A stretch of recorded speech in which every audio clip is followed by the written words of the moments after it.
ಬಂಟ್ವಾಳ ತಾಲೂಕಿನ ಪರಂಗಿಪೇಟೆಯಲ್ಲಿ ಬೆಳಗಿನ ಸಮಯದಲ್ಲಿ ಕೆಎಸ್ಆರ್ಟಿಸಿ ಬಸ್ ಸಮಸ್ಯೆಯನ್ನು ಬಗೆಹರಿಸುವಂತೆ ಸಲ್ಲಿಸಲಾದ ಮನವಿಗೆ ಅಧಿಕಾರಿಗಳು ಸ್ಪಂದಿಸಿದ್ದು ಅವರಿಗೆ ಅಭಿನಂದನೆ ಸಲ್ಲಿಸುವುದಾಗಿ ಪುದು ಗ್ರಾಮ ಪಂಚಾಯತ್ ಅಧ್ಯಕ್ಷ ರಾಮ್ಲಾನ್ ಮಾರಿಪಳ್ಳ ತಿಳಿಸಿದ್ದಾರೆ. ಬೆಳಗಿನ ಸಮಯ ಪರಂಗಿಪೇಟೆಯಲ್ಲಿ ಕೆಎಸ್ಆರ್ಟಿಸಿ ಬಸ್ಸುಗಳು ನಿಲುಗಡೆಯಾಗದೆ ಸಂಚರಿಸುವುದು, ಹೆಚ್ಚಿನ ಬಸ್ಸುಗಳು ಜನರಿಂದ ತುಂಬಿ ಬರುವುದರಿಂದ ವಿದ್ಯಾರ್ಥಿಗಳಿಗೆ ಹಾಗೂ ಸಾರ್ವಜನಿಕರ ಪ್ರಯಾಣಕ್ಕೆ ತೊಂದರೆಯಾಗುತ್ತಿತ್ತು.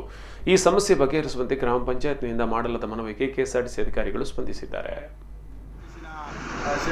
ಸಂಬಂಧಪಟ್ಟ ಅಧಿಕಾರಿಗಳಿಗೆ ತಕ್ಷಣ ಫೋನ್ ಹಾಯಿಸಿಕೊಂಡು ತಕ್ಷಣ ಈ ಸಮಸ್ಯೆಯನ್ನು ಪರಿಹಾರ ಮಾಡಬೇಕು ಅನ್ನುವಂಥ ಒಂದು ಮಾಹಿತಿಯನ್ನು ಅವರಿಗೆ ಕೊಟ್ಟಾಗ ತಕ್ಷಣ ಸನ್ಮಾನ್ಯ ಯುಟಿ ಖಾದರ್ ಅವರ ಒಂದು ಫೋನಿಗೆ ಅವರ ತಕ್ಷಣ ಸ್ಪಂದನೆ ಮಾಡಿ ಕೆಎಸ್ಆರ್ಟಿಸಿನ ಏನು ಒಂದು ಸಮಸ್ಯೆ, ಒಂದು ಕಷ್ಟಕಾಲವನ್ನು ನಾವು ಇಲ್ಲಿ ಬಂದು ಕಣ್ಣಾರ ನೋಡಿದ್ದೇವೆ.